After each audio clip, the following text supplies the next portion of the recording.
korupsi adalah penyalahgunaan kekuasaan publik untuk kepentingan pribadi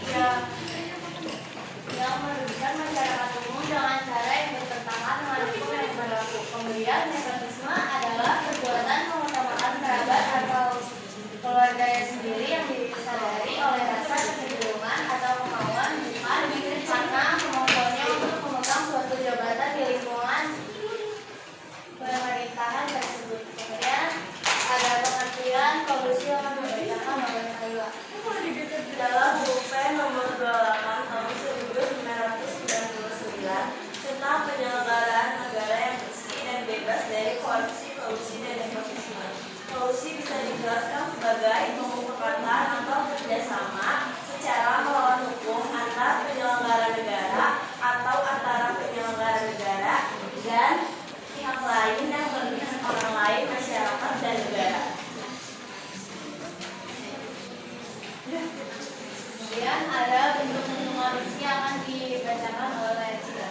Bentuk korupsi yang pertama ada konvensional, pemalsuan dokumen, komisi, upeti, nepotisme atau perkoncoan, perusahaan rekanan, dan pungutan liar.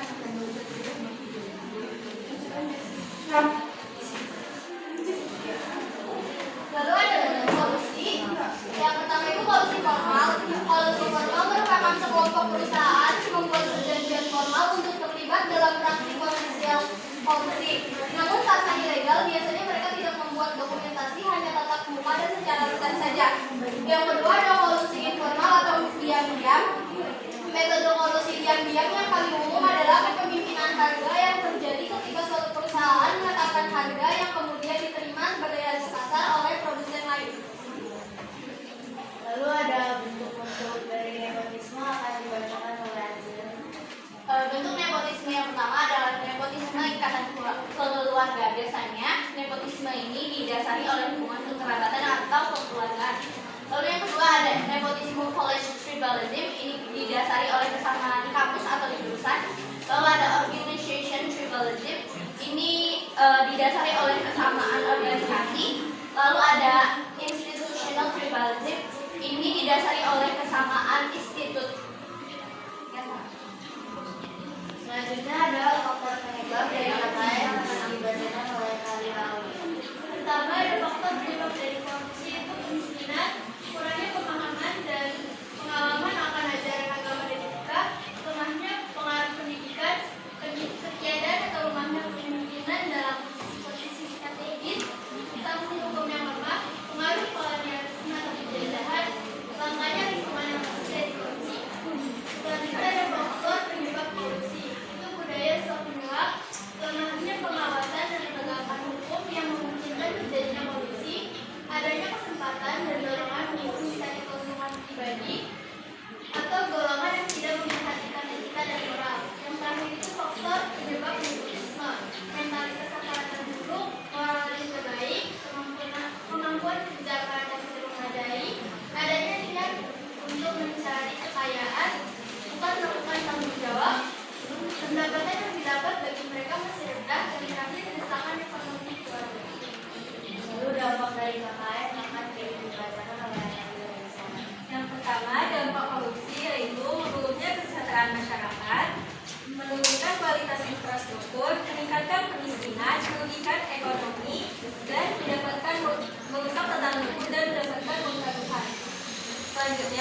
Kami akan menampilkan video drama Donald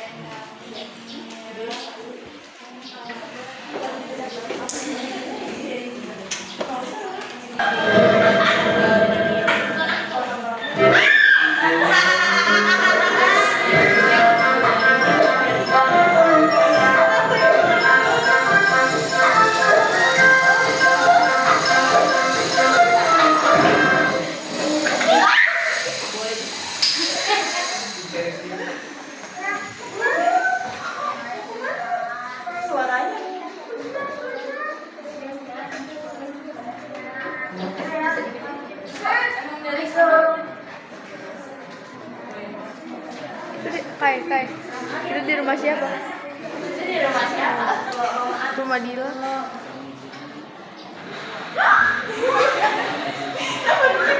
Tapi kamu Tegal ya?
Nyogok dia kan, ternyogok.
Wah.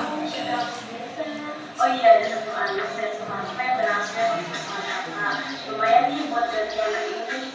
Soalnya mamanya Dela ini banyak kondisi apa? Yaudah deh, adik itu sekarang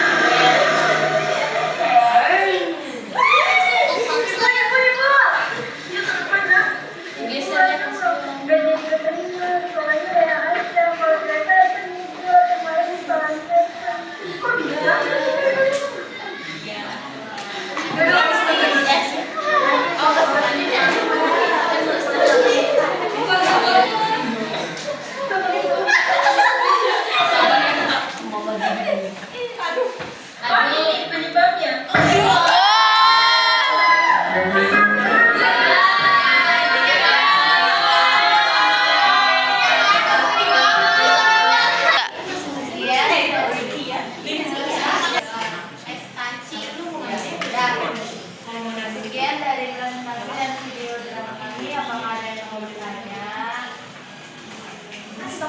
Aku mau nanya. Nama aku Belva, absen 3 dari kelompok kemiskinan. Bambang, aku mau nanya, kan tadi ada nyebutin tentang pelatihan anti KKN. Pelatihan anti KKN itu maksudnya gimana sih? Itu saya Marianti, absen 9 dari kelompok kriminalitas. Ada nggak sih cara menanamkan nilai-nilai anti korupsi di dalam kehidupan sehari-hari?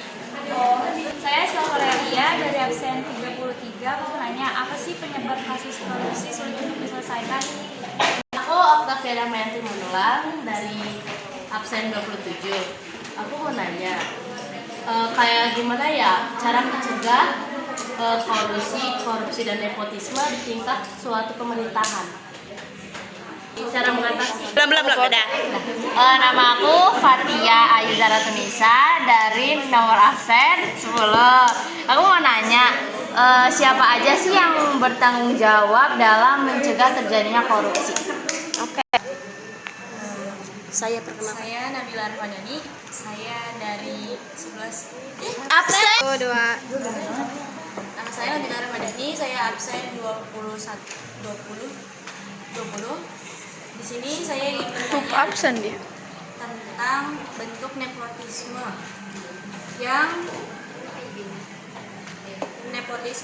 kolektif ini sampai institusional tribalisme. Itu coba dijelasin secara singkat aja. Oh iya. Dijelasin ulang. Iya. Tapi yang menurut dianalogiin aja. Saya Kayla Julia Furni ingin menjawab pertanyaan Zelva. Tadi kan maksud dari pelatihan anti KKN itu apa? Jadi kita tuh melakukan sosialisasi, yaitu kita mengetahui itu dampaknya apa, upayanya apa, faktornya apa, dan lain sebagainya.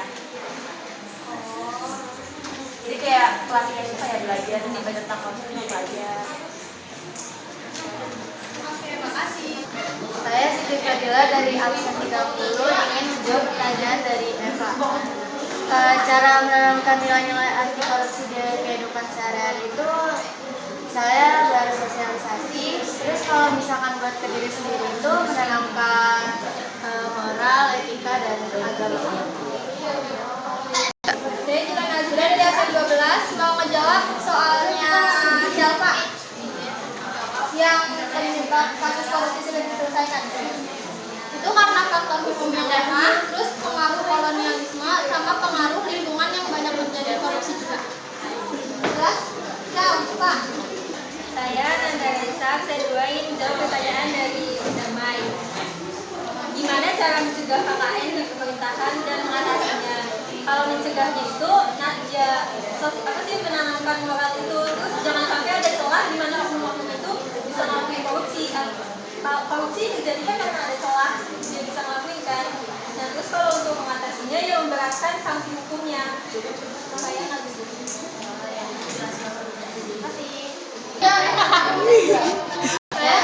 Oh, dia bentar nggak ada.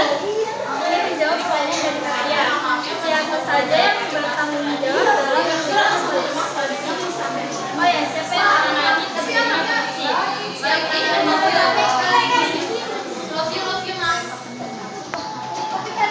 KPK, terus pihak berwenang seperti polisi, terus hakim, jaksa. Terima kasih. Masuk. Saya di Dadeng dari absen 1.